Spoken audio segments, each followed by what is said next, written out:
Olá, seja bem-vindo ao canal. Hoje nós temos um podcast maravilhoso e hoje o café é com a Thaís, uma amiga de jornada de longa data, a qual o Senhor acrescentou à nossa história. E hoje vamos conhecer um pouco da história dela e de tudo aquilo que o Senhor fez, está fazendo e ainda vai fazer nessa incrível artista, ministra do louvor, enfim, a tudo aquilo que a Thaís é. Bom, Thaís, é uma alegria te receber, né? A gente já se conhece, creio eu, há uns 10 anos quase por aí. Quase. A gente tá ficando velho juntos, e tudo bem. Mas, Thaís, eu queria que você contasse, né, um pouquinho sobre você e talvez falar sobre a sua conversão, criação e conversão, enfim, contar um pouquinho como foi o seu primeiro encontro com Jesus. Acho que vai ser bem importante. Legal. Eu nasci num lar cristão. Eu fui batizada na igreja católica, mas acho que só foi um evento. E eu cresci numa igreja batista até os meus 13 anos, eu frequentei ela. Eu lembro muito da minha mãe, sendo uma mulher de oração, muito pelo meu pai. O meu pai, ele teve um encontro com Jesus, acho que um pouco depois, assim. Mas eu lembro de muito cedo, a minha rotina era estar dentro da igreja, brincando na igreja. E isso eu tenho boas lembranças, assim, ao longo da minha vida. E aí, com 13 anos, eu e meu irmão, a gente meio que resolveu, ou, enfim, a gente encontrou alguns amigos dele em outra igreja e a gente acabou migrando para essa nova comunidade, que também cresci em volta de muitas pessoas que apaixonadas por Jesus e que, na minha adolescência, foi muito importante, assim, foi um ponto-chave para que eu não desistisse, eu não digo nem não me perder, assim, mas continuasse firme na fé, assim. Não, e é interessante que a sua família é sempre bem envolvida com a igreja, né? E Thaís, e quando que foi na sua jornada que você realmente entendeu até o do louvor, assim, talvez você gosta, né, de cantar, de tocar violão, guitarra também, né, mas teve algum instante, tu acha que a igreja influenciou isso, é que a igreja já desde o começo te influenciou na tua arte, talvez musical, e aí, enfim, arte plástica depois, enfim, mais... Com certeza. A minha mãe, quando era pequena, cantava no louvor. Não sabia disso. Então, a gente ia pro ensaio com ela. Querida, um beijo pra querida, que ela é maravilhosa. A gente ia pro ensaio com ela e acho que isso foi ganhando meu coração. Legal. E o meu irmão, ele sempre teve uma influência muito grande na minha vida, principalmente em questão musical. Claro. Então, tudo que eu fui aprendendo desde criança de música acabou vindo dele, porque o que ele escutava eu queria ficar escutando. E assim foi até eu criar o meu gosto musical, digamos assim. Legal. Mas em relação ao louvor, foi vendo a minha mãe, vendo o pessoal da igreja. E aí eu lembro que eu ficava na parte do louvor. Eu não gostava muito de ir pra salinha, né? Então eu gostava de ficar na parte do louvor. E eu lembro de eu ficava imitando o teclado. Eu queria tocar teclado. Nunca imaginei. Não era violão Não e guitarra, era violão e guitarra. teclado. Olha só. E aí a minha mãe... Eles resolveram investir em mim no violão. Um Kashima. Nem sei se existe mais. Mas aí o filho do pastor na época dava aula. Aí acho que eu fui a única a permanecer. Eu quis desistir. Quando a gente chegar na pestana, a gente quer... eu desisti. A gente quer desistir, mas a minha mãe e meu pai eles não deixaram. Okay. E graças a Deus por isso, assim, porque o violão, ter um instrumento musical, tocar um instrumento musical é muito importante. Nossa, é extremamente maravilhoso, assim. E não que eu toque, assim, maravilhosa, mas assim... Toca sim. E é engraçado também relembrar que, pelo que eu lembro, me corrija se eu estiver errado, mas teve momentos que era você e seu irmão, basicamente a banda da igreja, né? E o seu irmão, baita baterista, né? Incrível baterista, com as dificuldades, né, em relação à visão, mas ele é incrível, um baterista, e vocês tocando na igreja, bem pequenininhos, né? Adolescentes, adolescente, né? Muito interessante isso, né? E aí, Thaís, tem uma parte bem importante que é você realmente, né, se converteu desde basicamente o seu nascimento. Eu digo que eu e você, nós temos dupla salvação, né, porque a gente foi batizado na católica e na protestante depois, mas tem um seminário na sua vida. Então, talvez no momento onde a maioria dos cristãos de berço estão querendo, talvez, conhecer o mundo e, digamos assim, pecar e ter esse momento de rebeldia, você talvez não quis ir uma faculdade, você quis, naquele instante, buscar o seminário. E realmente É difícil você ver uma mulher buscando seminário. Acho que hoje aumentou, mas antigamente era mais difícil ainda. E como é que foi para você? O que te moveu a ir para o seminário? O que você entendeu no Senhor? Porque realmente é uma escolha que poucos fazem, né? Tão jovens, né? Acho que o meu primeiro sentimento, digamos assim, Uhum. eu lembro certinho quando eu ainda estava na Igreja Batista e foi um pessoal da Jocum, acho que eles ficaram por um mês, porque tinha a igreja e do lado da igreja tinha uma casa que a gente usava. E aí eles ficaram, acho que lá por um mês mais ou menos. E eu era muito novinho, eu tinha uns 8 anos assim. Mas eu lembro que eu fiquei impactada com aquilo, tipo, eles levavam o evangelho de forma criativa e aquilo para mim foi tudo na minha vida. Eu olhava aquilo. Aí eu lembro que teve uma missionária que eu fiquei bem apegada na época ainda, então a gente fez uma homenagem para ela. Foi bem assim, bem engraçado até. Mas eu lembro que aquilo ficou no meu coração. Te marcou aquilo. Me marcou. Aquela missionária te marcou também. E eu fui crescendo com aquilo no meu coração. E aí eu sempre me perguntava, tá, mas como que eles chegaram nesse lugar? Qual que é o caminho que eu tenho que seguir para, sei lá, fazer uma escola? Eu nem sabia que existia escola de missão. Eu tinha 8 anos, então assim, eu tinha uma vida inteira ainda. E, enfim, fui crescendo, me desenvolvendo na igreja.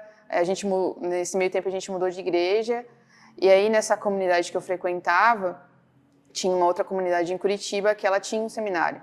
E aí eu fui entendendo um pouquinho mais, mas ainda era meio vago essa ideia na minha cabeça. Aí eu fiz uma escola totalmente industrial, que o ensino médio totalmente numa escola industrial.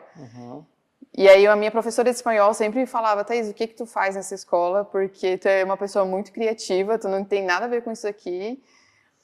E aí eu lembro que eu pesquisava várias escolas teológicas no Brasil, ficava vendo o preço, ficava tentando fazer algum plano, bolar algum plano para talvez se os meus pais iriam me ajudar ou a minha igreja iria me ajudar.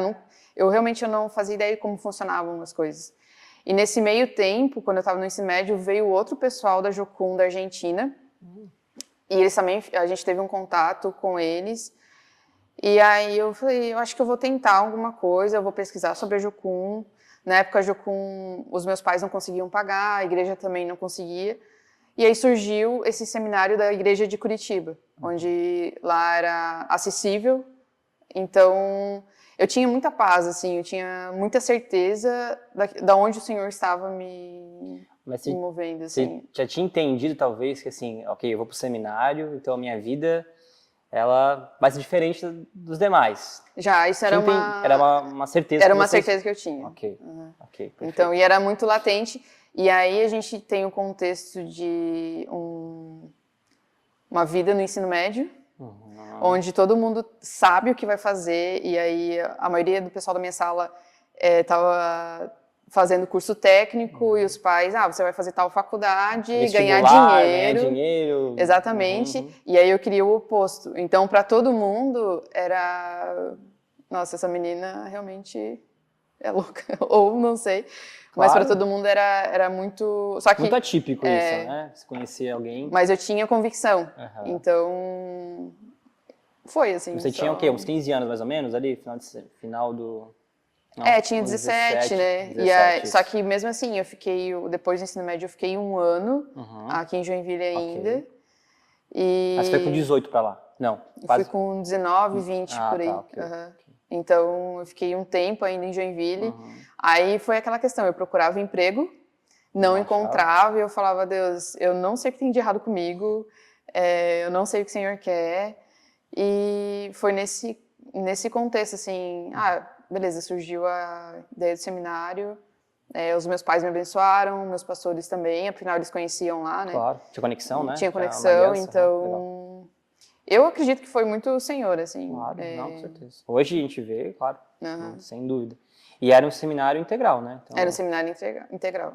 Então eu morava lá, ficava lá, tinha suas dificuldades, assim, a gente não tinha acesso a nada, né? Até na época... Não existia o smartphone tão acessível como hoje, né? Então... enfim, ficava mais recluso, assim. bem reclusa. Era uma chácara, literalmente no meio do mato. Então... Não era, né? Acho que você me contou uma história que não podia nem, acho que era computador usar direito, Isso, nada, não, né? nada de internet. Nada de internet. Isso que é um ponto ruim, assim, e a gente, porque às vezes eu voltava para Joinville, né, Sim. durante esses períodos, e aí eu recebia muita informação, e aí isso me fazia muito mal. Então, a vida dos meus amigos acontecendo e eu não sabendo nada. Até o mundo acontecendo com eles, Isso, talvez, e você reclusa lá, né? Não, isso realmente eu acho que não é algo saudável, assim, sabe? Então... né, essa parte, né, ruim, mas e como foi o seminário, assim, no sentido de você se apaixonou mais pelo evangelho, sua rotina obviamente mudou lá.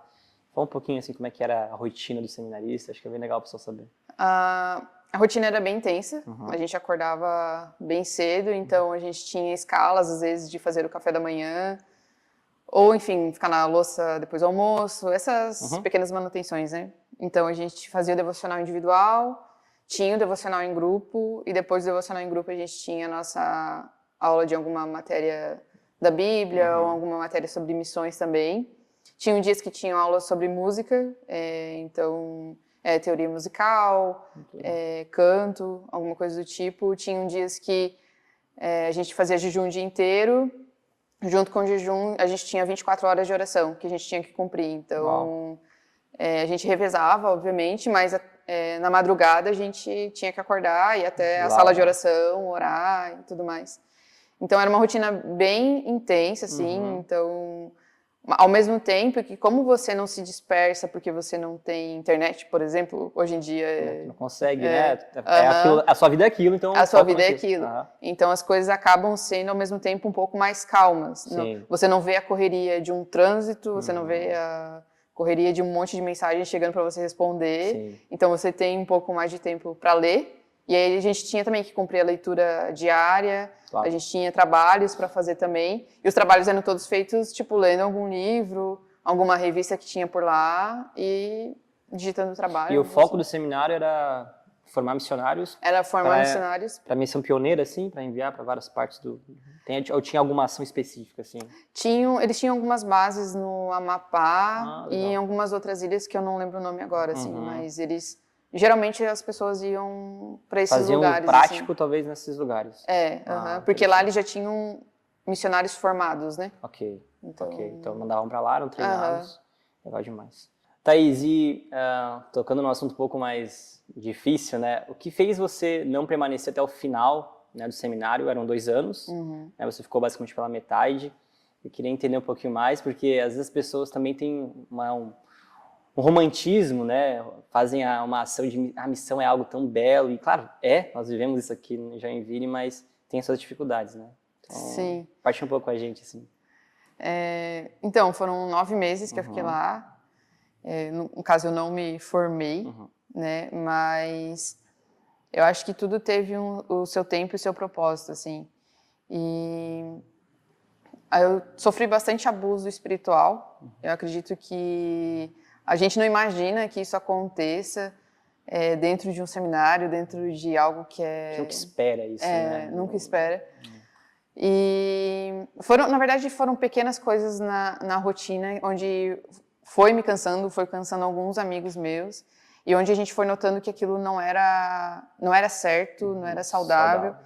Em meio a isso tudo, o contexto era um seminário de uma igreja, a igreja local lá também não estava bem, então acho que tudo culminou para algumas formas de abuso espiritual, abuso psicológico. Então acho que isso me fez... Eu lembro que teve um dia que eu estava no meu quarto e eu já não aguentava mais, assim, porque eu realmente estava muito... Acho que estava quase caindo talvez numa depressão, porque era muito intenso realmente.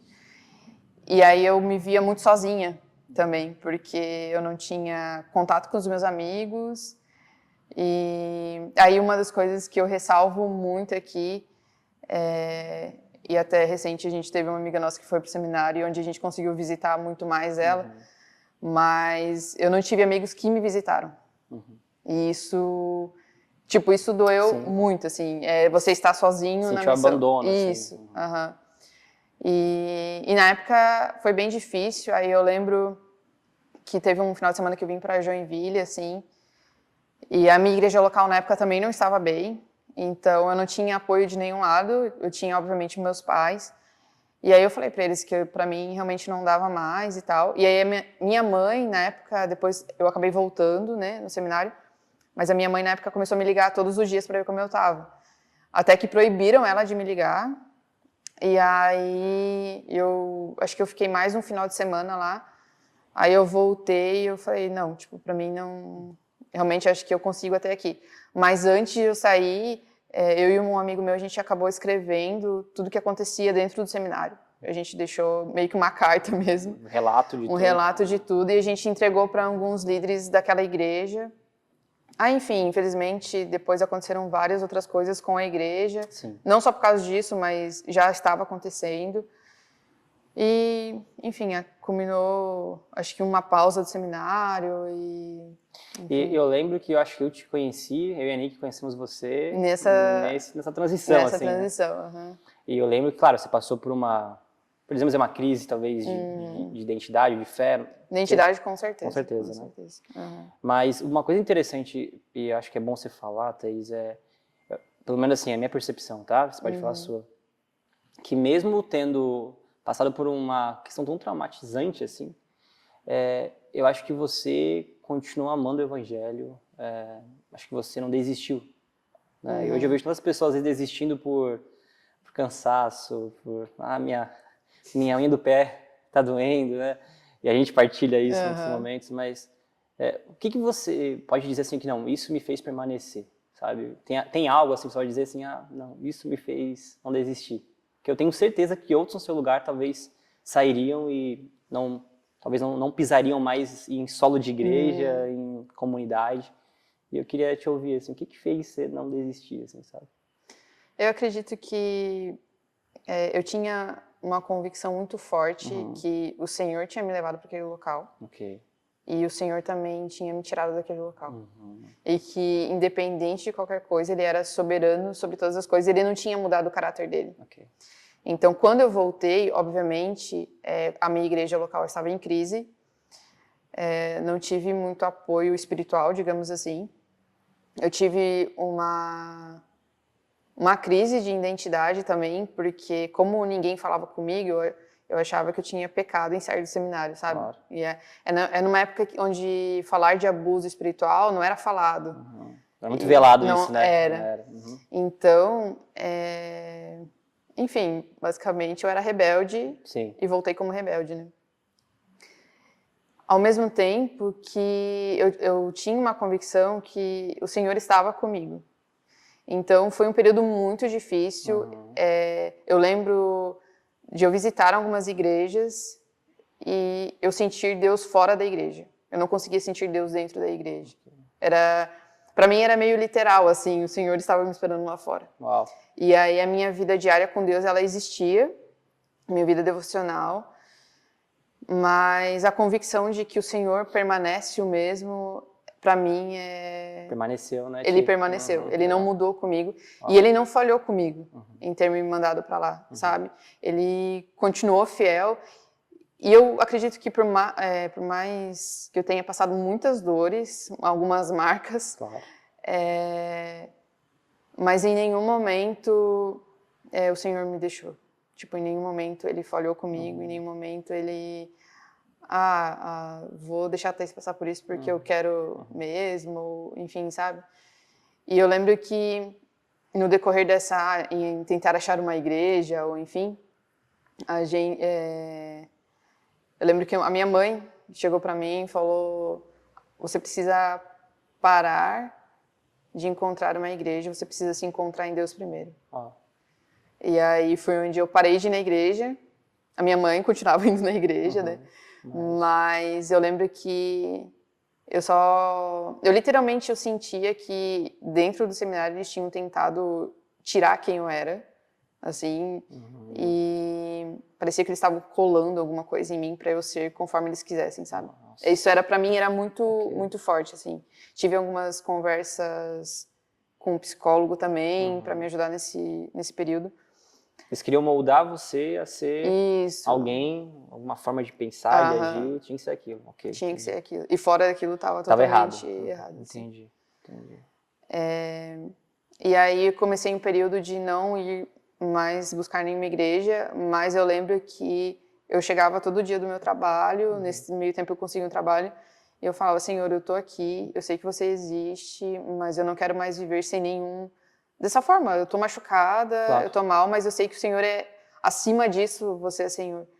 E aí foi onde começou um processo de cura, eu e Deus no meu quarto, e aí o Senhor me mostrando, eu fui muito ferida na minha identidade, muito ferida, assim, não só dentro do seminário, mas antes e um pouco depois do seminário, assim, sendo taxada por algumas coisas, mas, e aí o Senhor começou a me mostrar, assim, todas as coisas que eu gostava. O meu irmão, por mais que ele tenha uma deficiência, mas quando ele era menor, ele me ensinou a jogar futebol. Então, eu amo jogar futebol. Eu gosto, e isso sempre Não, foi... e é boa, gente.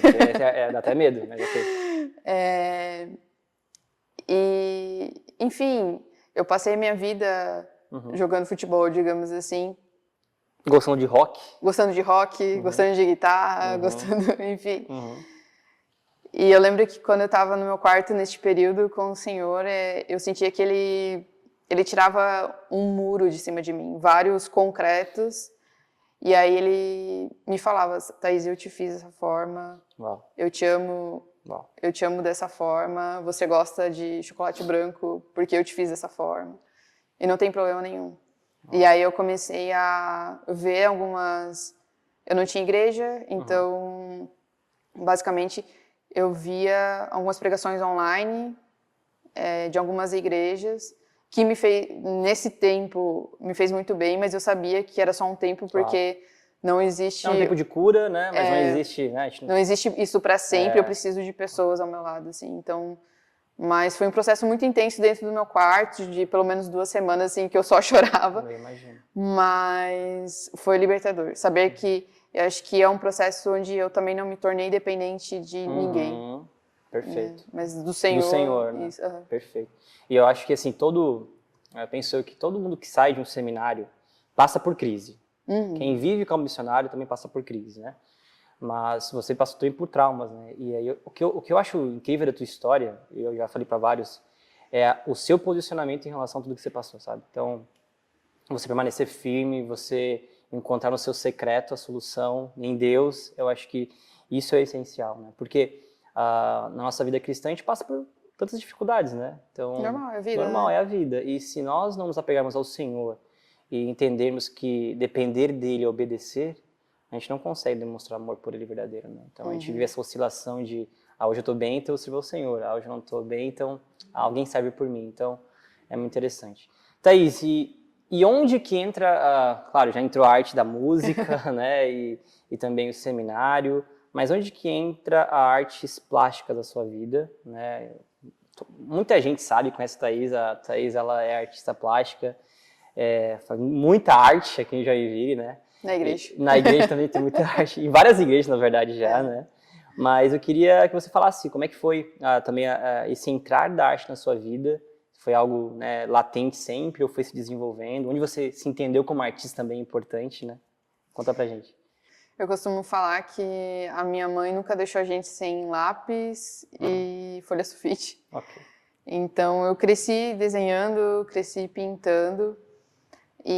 Mas é muito interessante, assim, porque eu nunca imaginei trabalhando com isso. Pelo menos quando eu estava crescendo. Eu realmente achava que eu ia ser missionária, ia sair de Joinville, ia ficar em algum lugar pregando o evangelho, assim. Ok. Mas sempre teve o lettering, assim, ou não? Era a arte de pintar, qual que era a arte então, que você tinha? Os meus trabalhos de arte, sempre eu me empenhei muito. Okay. Então, eu sempre pintava com lápis de cor ou com tinta, assim. O lettering, ele veio depois, porque eu sempre gostei muito de tipografia. Então, eu tinha alguns amigos que faziam design gráfico, e isso me chamava a atenção, então eu tentava copiar. O meu irmão, tá aí de novo, né? Mas assim, ele comprava muito CD na época, E ele comprava CD de banda de heavy metal, então elas são bem desenhadas as capas na época, né? E então eu copiava o nome das bandas, tipo Metallica, Angra, enfim, eu copiava todos os nomes bem certinho, assim, só no olho. E eu ficava repetindo isso, eu ficava repetindo outras palavras que eu via. E aí foi onde foi deslanchando. Em 2015, eu acho, ou 16, eu comecei uma faculdade de artes visuais, né? E aí foi onde eu fui me reencontrando, parece, de novo. Antes disso, eu estava pintando nos cultos, na igreja que eu ia. E acho que foi meio que uma natural, assim. Foi orgânico, foi te direcionando para essa área, assim. E hoje a gente trabalha com isso, né? É. Só com arte. Se você passear por Joinville, você vai ver várias artes espalhadas. Pela Mosaic, você vai ver várias... Eu brinco que... A gente brinca, na verdade, né? Que tem um departamento na Mosaic que toda comunidade quer ter, que é o departamento do... Ministério das Faixas. Ministério das Faixas. Então é muito bom, né? Ter lá, todos os eventos tem. E aí você encontrou isso, né? Começou as artes plásticas e nisso tudo você foi, né, avançando. Né? Eu lembro de algumas exposições suas. Eu lembro uma exposição que a gente até estava junto nesse projeto, que foi aqui em Joinville, né? Como é que era o nome? Nem lembro mais o nome, mas enfim. Não lembro também, mas faz tempo. Tive as suas artes, né, no local aqui em Joinville. Teve também mais uma exposição ou duas no shopping. No Garten. No Garten, né? E eu acho que você foi se encontrando como artista nesse processo, né? E aí foi também entendendo como uma profissão. Eu acho que isso é bem importante, né? Você largou, então, seu outro trabalho e você focou, né, na arte. E está até hoje aí, desenvolvendo. Né? Foi um processo muito orgânico, assim. Eu trabalhava como secretária. Meu trabalho era muito bom, meus chefes maravilhosos. Mas algo dentro de mim sempre voltava para a criação, no sentido de criar algo. Então, nesse meio tempo que eu estava trabalhando, que eu estava na faculdade, eu fui criando alguns quadros mesmo à mão e eu vendia esses quadros sem saber que isso um dia viraria uma minha profissão, mas era por prazer, assim. E aí tudo foi se encaixando. Deus foi falando muito isso comigo. O processo de me aceitar como artista, ele não foi fácil, porque a gente está numa cidade bem industrial, uma cidade onde a gente tem que bater pontos todo dia. E acho que nem para os meus pais talvez foi fácil de aceitar, ou enfim. Claro. Mas eu vejo muito Deus na minha vida no sentido de isso me traz totalmente uma dependência nele. Não que se eu tivesse num trabalho CLT hoje, eu não dependeria dele. Sim. Mas eu acho que é o estilo de vida que ele me chamou para ficar e estar, sabe? E Thaís, já puxando então o gancho, e o seu estilo de vida? Né? Eu acho que tem muita gente que busca um padrão de vida, assim, né? Eu acho você muito diferente, né? Eu acho que você entendeu muito bem isso, assim. Por exemplo, né, toda quarta-feira você está aqui na igreja, a partir do meio-dia, você está sempre, né, servindo a comunidade. Então, acho que assim, Jesus sempre está aqui. Aí, eu quase sempre, mas a Thaís sempre está na comunidade, né? É engraçado isso. Mas e como você hoje consegue encaixar ou entender a sua dinâmica de vida, sabe? Por exemplo, sei lá, tem gente que não, eu quero ter a casa, eu quero comprar o carro. E eu não sei, não estou dizendo que você não pode ter esses sonhos, mas parece que você tem muita certeza e convicção, sabe? Do Senhor e no Senhor, assim, sabe? Pode ter É engraçado isso, porque tem os seus dias bons, tem os seus dias com muita crise, tipo, Senhor, o que vai acontecer da minha vida? Quem nunca? Mas é sempre aquela questão de voltar o coração para o lugar certo. Quando eu me pego muito pensando em coisas que eu quero ter, mas que não são necessárias agora, eu vejo que meu coração não está muito no lugar onde deveria estar, sabe? Então, eu tento, de todas as formas, descansar no Senhor. E tem sido um período, principalmente esse último ano, para quem acompanhou minha vida de perto, de aprender a descansar no Senhor. Faz um mês, mais ou menos, que eu estava no mercado, ia comprar algumas coisas para casa, e ao mesmo tempo que eu estava indo no mercado preocupada. Eu tinha dinheiro, estava tudo certo, mas assim, sabe quando fica preocupado? E na hora que eu estava passando minha compra, eu recebi uma oferta. Uau. E é sempre o Senhor sinalizando que é Ele, né? Ele me deu o trabalho. E até eu tô lendo o Celebração da Disciplina e ele vai falar muito sobre isso, né? Sobre a simplicidade. Sim. E quando nós achamos que nós que obtemos as coisas pelo nosso esforço, nós vamos ficar ansiosos. Perfeito. E quando nós temos a certeza que é o Senhor quem dá o trabalho, é o Senhor quem dá o dinheiro, nós vamos descansar. Porque não vem de nós. Não vem de nós. Então, é uma guerra. Como todo mundo vai passar por isso, todo mundo passa, mas acho que é aquela coisa quem a gente está alimentando mais. E Jesus ensina isso na oração do Pai Nosso, que é quando ele fala o pão nosso de cada dia nos dai hoje. Então, a ideia é o Senhor é quem nos dá a provisão. Isso. É o Senhor. É o Senhor. Então, assim, a gente pode ter dons, a gente pode ter empresa, a gente pode ter emprego, mas a oração nos ensina a dependência, né? E eu acho que isso é a chave, né? O Richard Foster fala muito bem isso nesse livro, é a chave para a gente conseguir, talvez, quebrar muito da ansiedade, quebrar muito da comparação, né? E é interessante isso, Thaís. Eu acho que você, claro, todo mundo, ninguém é perfeito, mas acho que você chegou nesse lugar muito cedo, assim, de entender a sua dinâmica de vida, sabe? E isso não quer dizer que, por exemplo, eu não sonho com uma casa, claro, né? Não é isso. Mas eu acredito fielmente que, assim como se eu estivesse num trabalho CLT, o Senhor ia falar para o meu chefe me pagar no final do mês, eu preciso entender que Ele vai prover as outras coisas para mim, né? No tempo certo também. Obviamente, no meio disso tudo, acredito que eu preciso estar em movimento, né? Também preciso fazer, digamos assim, a minha parte de trabalhar e tudo mais. Perfeito. Enfim. Thaís, e a sua vida comunitária hoje, assim, né? Eu poderia falar, mas eu quero que você fale, mas toda a sua jornada até aqui, né? Hoje você vivendo uma plantação de igreja, né? Aqui na Mosaico. Enfim, eu poderia dizer, mas eu queria... Como é que está para você isso? E realmente, o que talvez o seminário, a sua vida influenciou até estar aqui hoje, né? Na plantação. De 3 anos e 10 meses da Mosaico, né? Uma comunidade, um bebezinho ainda.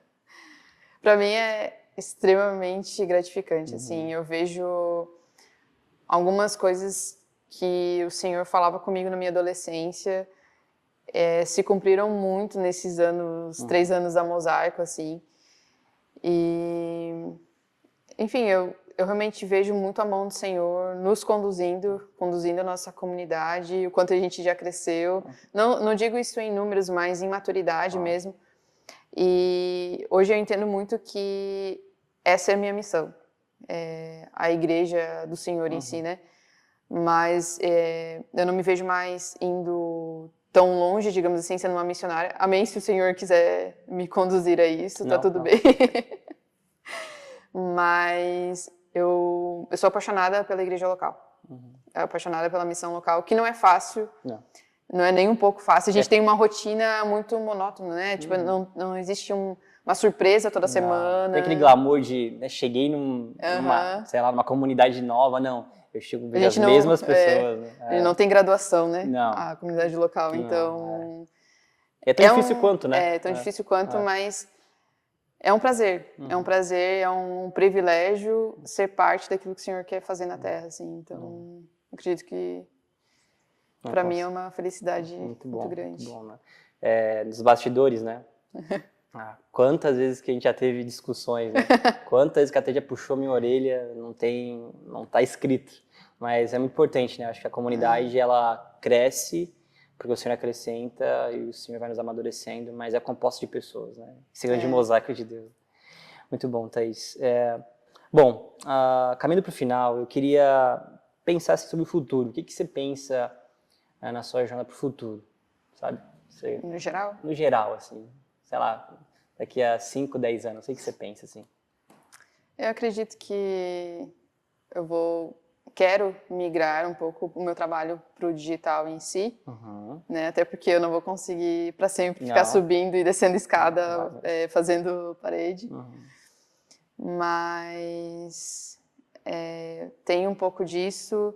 Eu acho que acredito que uma vida ministerial, eu não digo... Hoje eu trabalho em várias frentes dentro da igreja, o que é muito bom, mas eu acredito que o Senhor vai afunilando algumas coisas Então, acho que focar em uma coisa só, talvez daqui uns anos. E você acha que esse foco mais no âmbito da oração? Acredito que sim. Ok. Oração, não sei... É ruim a gente falar da gente, né, nesse sentido. Mas é bom ouvir, mas talvez discipular mais de perto as pessoas, por mais que a gente tenha esse trabalho hoje, mas, como eu falei, né, são várias coisas que a gente está fazendo por uma plantação. Muito bom. Acredito que muito bom. Então, a arte sempre, né, envolvida, em paralelo, né, em paralelo, mas eu vejo você com uma convicção, talvez desde pequena, desde os 8 anos, uma convicção muito profunda em relação ao ministério, né? Isso é realmente muito bonito de ver. Thaís, enfim, é uma alegria te receber. Prazer é meu. Né, no nosso podcast, na nossa comunidade. Né? Gente, a gente vai deixar os links do Instagram da Thaís, então se você quiser acessar, desejar conhecer um pouco da arte dela, dos projetos dela, você é convidado, né? E se você deseja ter uma arte lá na sua casa, enfim, é só conversar. Por favor. Manda um direct para ela. Thaís, e como é, né, de comum a gente terminar aqui nosso podcast, quando você chegar no céu, né, quando Jesus reinar sobre todas as coisas e tudo ser refeito, céu e terra se tornarem um, qual vai ser a primeira pessoa que você vai abraçar? Obviamente, depois de Deus, né? Depois de Jesus, mas tem alguém assim que você quer muito abraçar, assim, que vem à sua mente? Eu acredito que Ana, a profetisa Ana. Eu não sei, eu tenho uma impressão que o abraço dela é muito bom. Não, eu tenho uma sensação sobre isso, sim. Uau! Mas profetisa Ana. Olha só, essa é nova, eu não tinha recebido essa aqui ainda. Muito bom. Thaís, obrigado, tá? Eu que agradeço. Deus abençoe, que você seja abençoado, né? E, por favor, não esqueça de curtir, compartilhar e se inscrever no canal. Deus abençoe a todos. Tchau. Tchau, tchau.